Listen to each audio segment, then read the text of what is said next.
আচ্ছা, দিনের মধ্যে একটা ফোন আপনি কতক্ষণ ব্যবহার করেন?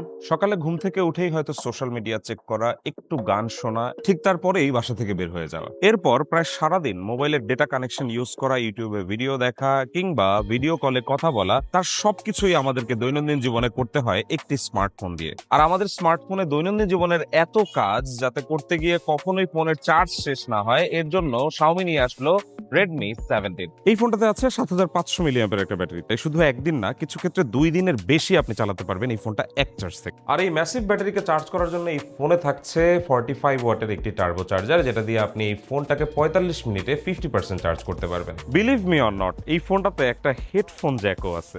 ফোনটাতে অনেক বড়সড় একটা ডিসপ্লে আছে, যেটা 6.9 ইঞ্চের একটি IPS LCD ডিসপ্লে। এটা 120 hertz refresh rate supported. So budget প্রাইসে কন্টেন্ট কনজাম্পশনের জন্য যারা বড় ডিসপ্লে চান তাদের কাজটুকু হয়ে যাবে। আর এই ডিসপ্লের উপরে থাকছে গরিলা গ্লাস 7i এর প্রোটেকশন, তাই ফোনটা টুকটাক হাত থেকে পড়ে গেলেও কিন্তু বেশ ভালো ডিউরেবিলিটি আপনি পাবেন। ফোনটার ব্যাক সাইডে নোটিফিকেশন ইন্ডিকেটর হিসেবে এখানে একটি ডায়নামিক RGB লাইট ব্যবহার করা হয়েছে, তাই ফোন উল্টো করে রাখলেও কিন্তু আপনি নোটিফিকেশনের সিগন্যাল পেয়ে যাবেন। ব্যাক সাইডে এই ফোনটাতে 50 মেগাপিক্সেলের AI ডুয়েল ক্যামেরা ব্যবহার করেছে রেডমি, যা এই বাজেটের ক্যামেরাগুলোকে রিপ্রেজেন্ট করে থাকে। এই ফোনের 4 128GB ভ্যারিয়েন্টের দাম রাখা হয়েছে 23,000 টাকা, আর 6 128GB ভ্যারিয়েন্টের দাম রাখা হয়েছে 25,000 টাকা। আর এই ভিডিওটা যারা শেষ পর্যন্ত দেখলেন তাদের Redmi Buds 6 জেতার সুযোগ আছে। কাজেই অবশ্যই এই ভিডিওটাতে একটা রিয়্যাক্ট করে, কমেন্ট করে যদি শেয়ার করে দেন আপনার বন্ধুদের সাথে, তাহলে কিন্তু আপনি জিতে যেতে পারেন Redmi Buds 6।